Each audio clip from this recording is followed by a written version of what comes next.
If you're a regular listener to my radio show, Bud Hedinger Live, you know I'm not a big booster of Jeb Bush for president. Lots of reasons. One of which is I always have called him kind of a flatliner, a guy who's just not charismatic, a guy who seems uncomfortable in front of cameras, a guy who doesn't like to be asked the tough questions, a guy who can't really put his message across.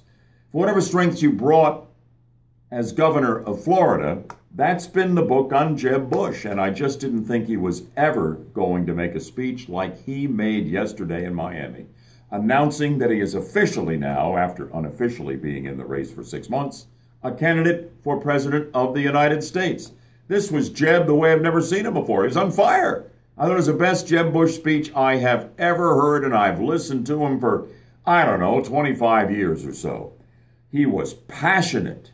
He was focused. He was engaging. He was personable. It was terrific. As a matter of fact, I'll go so far as to say of all of the I'm running for president in 2016 speeches I've heard, I thought Jeb Bush's may well have been the strongest. That said, I still do not see a path to the nomination for the Republican Party with Jeb Bush. The base isn't going to buy him on Common Core support. The base isn't going to buy him on immigration reform, no matter how he dresses it up. He is an amnesty guy. I don't see him getting the nomination.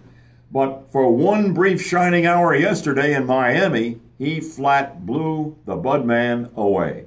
If you want to see how strong the speech was and see whether you agree with me, it's right in my blog here on News Radio 1025 WFLA.com. Keyword Budman.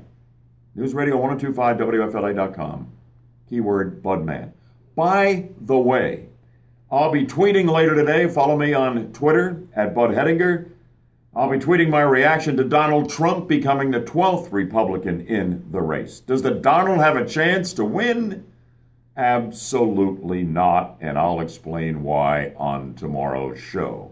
Also on the Wednesday edition of Bud Hedinger Live, on this alleged police brutality and calls for the resignation of Orlando Police Chief John Mina, I will have the chief on the program.